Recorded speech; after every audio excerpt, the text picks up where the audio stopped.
इस लड़की ने जहाँ तक अपने ससुर पे भी इल्ज़ाम लगाया, गलत इल्ज़ाम कि मेरे साथ गलत करने की कोशिश किए थे।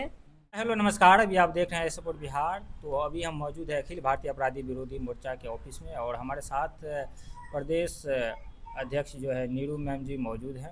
और आज हम लोग बात करने वाले हैं कि एक केस 2 महीना पहले जो आवेदन दिया गया था, उस बीच में हम लोग आज जो है उस केस का सर्वेक्षण करने के लिए गए, तो उसी बीच में जो है कुछ वहाँ पर अलगे मामला हो गया। इसी बीच हम बात करेंगे नीरू मैम से। तो क्या कहना चाहेंगे मैम, आज जो है 2 महीना पहले आवेदन दिया गया था उस केस में, और आज जिस तरह का घटना वह थाना पर हुआ, इसके बारे में आपको क्या कहना? क्या कहेंगे, ये केस हमारे पास 2 महीना पहले आया था, जैसा कि आपने कहा। तो जब उसके बाद कोई रिप्लाई लड़के की तरफ से नहीं आया, तो लड़के की तरफ से आवेदन आया था, तो कोई रिप्लाई नहीं आया, तो हम सोचे कि चलो केस आपस में लोग सलटा लिए, तो हम लोग खुश हो जाते हैं ना कि चलो क्लाइंट आया, आवेदन दिया, फिर नहीं आया, तो आपस में दोनों का केस सलट गया।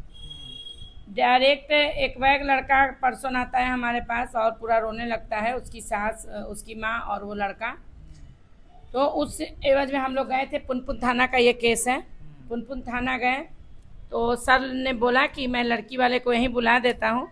लड़की आई भी, लड़की का पिता आया, लड़की के गांव घर का एक चचा था वो भी आया, बहनोई था उसका, है ना। लड़के का फुफेरा भाई लगता था और लड़की का बहनोई लगता था अपना। अब इस केस में देखिए, लड़की कोर्ट में भी केस की हुई थी। तो काउंसलिंग का मतलब क्या होता है, बसाकर, मतलब समझा बुझाकर ये दोनों को एक करवा देना।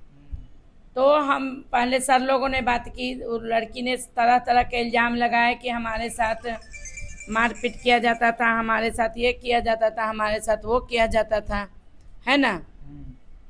तो भाई ये तो लड़कियों का आजकल चाल बन गया है कि भाई उसको मारो, मतलब ज़्यादा कुछ नहीं प्रॉब्लम ये मिलता है, कोई बहाना तो हमको मारता था, ये करता था, वो करता था।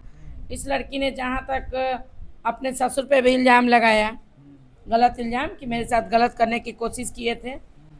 तो हमने समझाया कि ठीक है, एक बार मेरे कहने पर एक बार जाकर देखो। तो उस बच्ची ने कहा कि मैडम आप कोर्ट से तो बड़ी नहीं हैं। बोले बिल्कुल बाबू, कोर्ट से बड़े नहीं हैं, लेकिन हमारा काम वही है जो जज साहब करेंगे, और कोर्ट से तुमको लड़ना है तो लड़ो, लेकिन कम से कम अपने बेटा और बेटी का मुंह देखते हुए अपने ही घर में रहो। अपने ही घर में रहकर लड़ोगे तो थोड़ी कोर्ट में मना कर दिया जाएगा कि नहीं, तुमको घर अपने ससुराल में रहकर केस नहीं लड़ सकती हो। तुम अपने बच्चों के लिए, उसके 2 मासूम बच्चे हैं, इतने प्यारे प्यारे। उसकी बच्ची रोने लगी, बेटा तो तुरंत थाना में ही जवाब दिया कि हम तुम्हारे साथ नहीं रहेंगे। लड़की ने ये भी इल्ज़ाम लगाया कि दोनों बच्चे को धमकाया जाता है, मारा जाता है, हालांकि ऐसा कोई बात नहीं है। दादी का प्राण बचता है, क्योंकि हम बता दें कि वो लड़का इकलौता बेटा है अपने माँ बाप का, और बताइए उस बेटे का इकलौता पोता है। एक बेटा उस लड़के का भी, एक लड़का एक लड़की। और लड़की अभी सबसे ज़्यादा अगर समझदार है तो बच्ची है। बच्ची ने भी अपनी सारी बातों को रखा कि नहीं ऐसा ऐसा होता था तो पापा ऐसे करते थे, मतलब बच्ची ने एक भी बात नहीं छुपाया। लेकिन फिर भी वहाँ कहा जा रहा है लड़की के द्वारा कि धमकी दिया गया है। भाई धमकी दिया गया है तो पूरे थाने में बच्ची ने, मेरे ऑफिस में भी बच्ची आई थी, तो जो बात वहाँ कही वही बात यहाँ कही कि कुछ गलतियाँ दादी का भी रहता था, और दादी को मतलब दादी बोलती थी पापा से तो पापा भड़क जाते थे। भाई कोई भी पुरुष थका हारा आएगा, उसको कुछ बोल दिया जाएगा, है ना, तो मतलब कोई भी गुस्सा होगा ना। उसके बाद देखिए, मेरा कहना है कि कोई भी लड़की हो या कोई भी सास हो, अपने बेटे को, सास पुतोह हो, झगड़ो ना, झगड़ो, लेकिन उस मैटर को अपने तक रखो।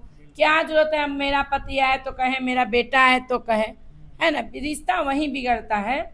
और इस केस में जैसा कि सास के द्वारा बताया गया है कि लड़की थोड़ा सा, जैसा कि लड़की भी बोली है कि मेरी सास हमारे चरित्रहीन होने का मतलब कहती थी, कभी उससे फंस गई, कभी उससे फंस गई। तो हम यही कहेंगे कि बिना आग के धुआं नहीं उठता है।